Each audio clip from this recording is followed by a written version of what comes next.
بسم اللہ الرحمن الرحیم الصلاۃ والسلام علیک یا رسول اللہ وعلی آلک و صحابک یا حبیب اللہ۔ شہر رمضان الذی انزل فیہ القرآن۔ تمام عالم اسلام کو رمضان المبارک کا مہینہ مبارک ہو۔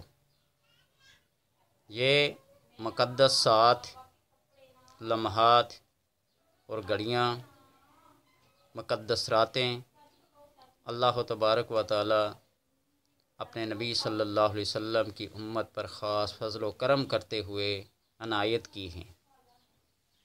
اسی رمضان کے مہینے کی ایک رات 1000 مہینے کی عبادت سے بہتر ہے، اور 1000 مہینے کو ہے نا 84-85 سال بنتے ہیں۔ تو لہٰذا اس مقدس ماہ کو غنیمت جان کر، اللہ تبارک و تعالیٰ کی ایک نعمت جان کر اس کی قدر کیجیے، اور اس کے مقدس لمحات کو اور ساعتوں کو بیکار اور فضول ضائع نہ کیجیے۔ تلاوت قرآن کو، نوافل کو، تہجد کو اپنا معمول بنا لیں، اور سب سے بڑی بات یہ کہ اپنی نگاہوں کو، اپنی سمع کو، اپنی قال و قیل کو، گفتگو کو شریعت کے مطابق کر دیں۔ روزے کے جو حقوق اور فرائض ہیں وہ ادا کریں۔ صرف بھوکا اور پیاسا رہنے سے روزہ نہیں، اپنے قول و فعل سے بھی روزے کو کیا کریں؟ اجاگر کریں، اہمیت دیں کہ اللہ نے کن چیزوں کے کرنے کا حکم دیا اور کس سے منع کیا ہے، پھر جا کے روزے کا حق ادا ہوگا۔ بھوکے اور پیاسے جانوروں کو منہ باندھ کے رکھ لیں، وہ بھی تو بھوک اور پیاس میں دن اور رات گزار لیں گے۔ لغویات اور فضولیات سے بچنے کا نام بھی روزہ ہے، خواہشات سے رکنے کا نام بھی روزہ ہے۔ میں نے آج سے اپنے وظائف اور عملیات کی جو ویڈیو لوگوں کی نظر کرتا تھا، ان کو تھوڑا سا تبدیل کیا ہے کہ قرآن پاک کی صورتوں کے خواص جو ہیں، ان کی فضیلتیں جو ہیں، قرآن کی عظمت جو ہے، ہر صورت کی، ہر آیت کی، ہر جز کی، ہر حرف کی جو میں جانتا ہوں فضیلت اہمیت، وہ آپ لوگوں کی کوشش گزار کروں۔ حضرت امام غزالی رحمۃ اللہ تعالیٰ نے ایک بہترین لفظ لکھا ہے، فمی بے شوقین۔ قرآن کی جو 7 منزلیں ہیں نا، 7 منزلیں، سورہ فاتحہ سے سورہ مائدہ تک، سورہ مائدہ سے سورہ یوسف تک، سورہ یوسف سے سورہ شعراء تک، بنی اسرائیل، سورہ کاف، والصافات، 7 منزلیں ہیں۔ تو اس لفظ کے ساتھ ہیں فمی بے شوقین۔ سورہ فاتحہ کا پہلا حرف فے، سورہ مائدہ کا پہلا حرف میم، اور سورہ یونس کا پہلا حرف فمی بے شوقین۔ سورہ بنی اسرائیل کا پہلا حرف، سورہ شعراء کا پہلا حرف، اور سورہ والصافات، اور سورہ کاف، والقرآن المجید۔ اس سے قرآن کی عظمت، قرآن کی اہمیت کوئی سمجھے یا نہ سمجھے، لیکن مجھے وہ ہندوستان کے ایک ہندو تاجر کا واقعہ بڑا یاد ہے کہ اس نے تہیہ کر لیا کہ میں ہندوستان کا سب سے بڑا تاجر بننا چاہتا ہوں۔ تو کسی نے اسے بتایا کہ سورہ یاسین پڑھا کرو، صبح دکان کھولتے وقت، کاروباری مرکز پہ بیٹھتے وقت سورہ یاسین کی تلاوت کیا کرو۔ وہ ہندو ہونے کے باوجود اس نے سورہ یاسین کو پڑھنا شروع کر دیا، اور دیکھتے دیکھتے بہت بڑا تاجر بن گیا واقعی۔ ایک دفعہ اس کی دکان پہ، اس کے مرکز پہ ایک مسلمان حافظ قرآن آیا مانگنے کے لیے۔ نے کہا تم کون ہو؟ مسلمان ہوں، جاؤ قرآن پڑھو۔ اس نے کہا میں حافظ قرآن ہوں۔ اس نے کہا میں تجھے حافظ قرآن نہیں مانتا۔ پھر کسی نے مجھے ایک سورہ یوسف پڑھنے کے لیے، سورہ یاسین پڑھنے کے لیے بتایا تھا، تو میں نے اس کو پڑھا اور ہندوستان کا سب سے بڑا تاجر کہلاتا ہوں۔ تم کیسے حافظ قرآن ہو کہ مانگتے پھرتے ہو؟ امام غزالی نے لکھا نا کہ جو بندہ حافظ قرآن ہو وہ کبھی نادار، کبھی مفلس، کبھی غریب، کبھی کسی مشکل کا شکار نہیں ہوگا، اس لیے کہ کائنات کی سب سے عظمت والی کتاب اس کے سینے میں ہے، اور وہ مانگتا پھرتا ہے، وہ دھکے کھاتا پھرتا ہے، وہ در در کی ٹھوکریں ہیں۔ کھاتا پھرتا ہے، یہ نہیں ہو سکتا۔ تو اس لیے اس قرآن کو اپنا لو، دنیا کی ہر مصیبت سے، ہر آفت سے بچ جاؤ گے۔ امام احمد بن حنبل کو جب سزا کے لیے بلایا جاتا نا، کوڑے مارے جاتے، تو ایک جاتے ہوئے ایک عامر نام کا آدمی تھا یا کچھ اور، بہت بڑا چور، بہت بڑا ڈاکو تھا، تو اس نے امام احمد بن حنبل سے کہا کہ اپنے نظریے سے پیچھے نہیں ہٹنا، میں نے 18,000 کوڑے کھا کے بھی اپنے اس بد فعل سے پیچھے نہیں ہٹا، تو حق پر رہ کر پیچھے نہیں ہٹنا۔ اور حق کیا تھا؟ قرآن کے اوپر بات تھی، مخلوق ہے، حادث ہے یا قدیم ہے۔ تو اس لیے بندہ استقامت اختیار کر لے، قرآن کے ساتھ اپنی دوستی بنا لے۔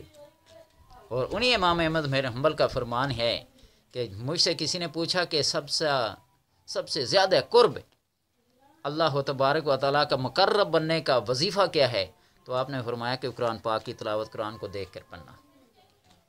تو لہٰذا سورہ بقرہ کی آج میں خاصیت بیان کروں گا۔ اس کا پڑھنے والا، خصوصاً اس کی آخری 2 آیات اور آیت الکرسی، شیاطین، عفریت، جنات، آسیب دور بھاگتے ہیں۔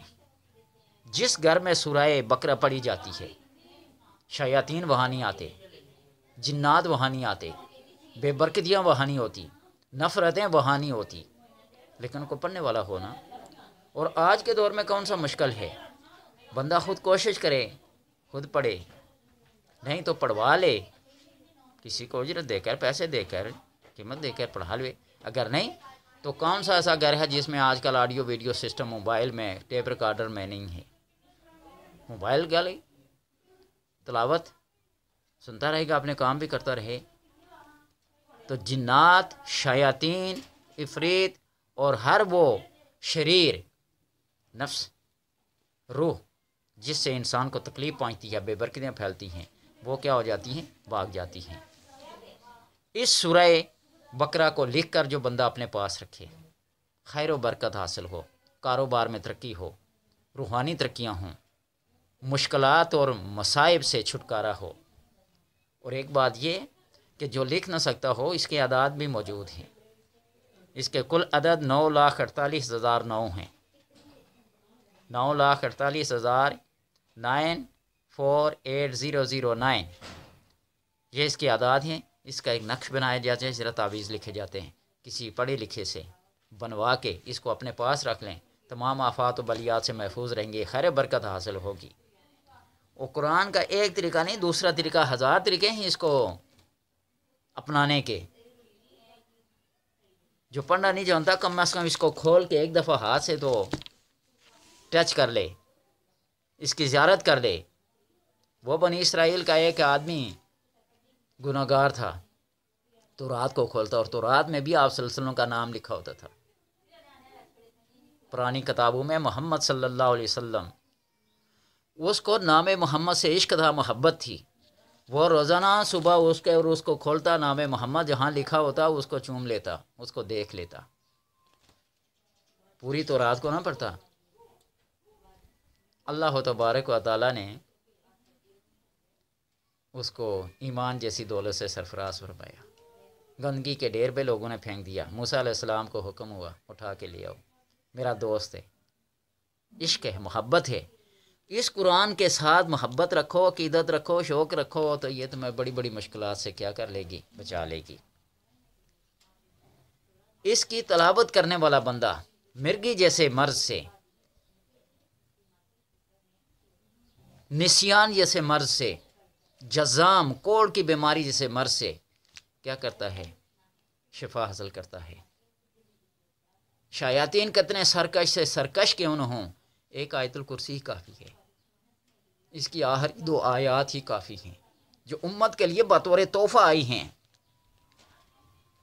اپنا کے تو دیکھو، اس کو پڑھو، اس قرآن کی عظمت کو اپنے سینے میں جگہ دے دو، اس کے ساتھ دوستی لگا لو، عشق محبت کی حد تک چلے جاؤ۔ یہ اللہ تبارک و تعالیٰ سے ایک محبت برا خط ہے، تمہارے لیے لو لیٹر ہے۔ تو اس کو اپنا لو، اور اس کے اپنانے سے اللہ تمہیں اپنا لے گا۔ اور جب اللہ کسی کو اپنا لیتا ہے نا، اپنا بنا لیتا ہے نا، تو پھر وہ کیا فرماتا ہے؟ اطانی عبدی اجعلک ربانیا تقول للشیء کن فیکون، اے میرے بندے میری اطاعت کریں۔ اور اطاعت کیا ہے؟ اس کے احکامات کی پیروی کرنا۔ یہ کلام اسی لیے بھیجی ہے، ہدایت کا مجموعہ بنا کر بھیجا ہے۔ میری اطاعت کر، میں تجھے ربانی بنا لوں گا۔ اور جب تو ربانی بن جائے گا تو اس کی کیفیت کیا ہوگی، اس کی فضیلت کیا ہوگی، اس کی اہمیت کیا ہوگی؟ تقول للشیء، جب تو کسی چیز کو کہے گا، کیا کہے گا؟ کن، ہو جا، فیکن، وہ ہو جائے گی، فیکن، وہ ہو جائے گی۔ قرآن کا پڑھنے والا جس چیز کے لیے کہتا ہے نا ہو جا، کوئی بندہ آپ کے پاس آیا، سر درد ہے، پڑھ کے آیت الکرسی، الف لام میم، کوئی بھی حرف پڑھ کے مار دی پھونک، اس کے سر کا درد جاتا رہا۔ کوئی بندہ آیا بے روزگاری ہے، اسے بس اتنا بتا دیا کہ آیت الکرسی پڑھا کرے، آخری دو آیتیں پڑھا کرے، اس کا کام ہو گیا۔ بھائی اس کا ایک ایک حرف، اس کا ایک ایک لفظ، اس کی ایک ایک جز خیر و برکت سے خالی نہیں۔ تو کیوں نہ ہم اس کو اپنا لیں، بیماریوں سے بھی نجات حاصل کریں، فقر و فاقہ سے بھی نجات حاصل کریں، اپنی روحانیہ ترقیاں بھی حاصل کریں، اور عظمت، عزت، تعظیم، تکریم لوگوں کی نظر میں حاصل کریں۔ ایک حافظ قرآن کا جو مرتبہ ہے، دنیا میں کوئی اسے جانے یا نہ جانے، لیکن اللہ تبارک و تعالیٰ قیامت کے دن اس کے والدین پر ہیرے جواہرات کا تاج سجائے گا، جس کی چمک سورج اور چاند سے زیادہ ہوگی۔ اور حافظ قرآن سے کہے گا پڑھتا جائے ایک ایک آیت، اور اپنے محلات کی سیڑھیاں چڑھتا جائے، اپنے محل چڑھتا جائے، صرف بندہ سیڑھیاں چڑھتا ہے نا، اس طرح اس کی منزلیں ہوں گی 6666۔ مجھے بتائیں کہ کسی انجینئر کو یہ حکم دیا گیا، کسی پائلٹ کو دیا گیا، کسی ڈاکٹر کو یہ اعزاز دیا گیا، کسی اور بڑے سائنسدان کو یہ اعزاز دیا گیا ہے؟ یہ صرف حافظ قرآن کو دیا گیا ہے، جس کو لوگ آج کوئی سمجھتے ہی نہیں ہیں۔ بیچارہ مسجد میں پورا مہینہ قرآن پاک سنا کر، کھائے پیے بغیر، تکلیفیں صعوبتیں اٹھا کر، آخر میں ایک کپڑوں کا جوڑا دے دیتے ہیں اور چند ٹکے دے دیتے ہیں، یہ لو مولوی صاحب، حافظ صاحب، یہ لو۔ خدا کے بندے، اس بندے کی قدر کرو جس کے سینے میں قرآن ہے۔ اس سے بڑا عظیم انسان کون ہو سکتا ہے؟ میں خود اپنی صفت بیان نہیں کر رہا ہوں کہ میں حافظ قرآن ہوں، اللہ کا کرم ہے۔ میں نے دنیاوی تعلیم کو چھوڑ کر پہلے اسے حفظ کیا تھا، اور پھر اللہ کے کرم سے دین اور دنیا دونوں تعلیمیں حاصل کی ہیں۔ تو اللہ تبارک و تعالیٰ سے دعا ہے کہ اس قرآن کے ساتھ عشق، محبت اور دوستی کی حد تک تو میں ذوق دے دے، اللہ شوق دے دے، تاکہ دنیا کی کامیابی بھی اور دین کی کامیابی بھی، دونوں کامیابیاں تمہارے دامن میں ہوں۔ اللہ سب کو کامیاب کرے۔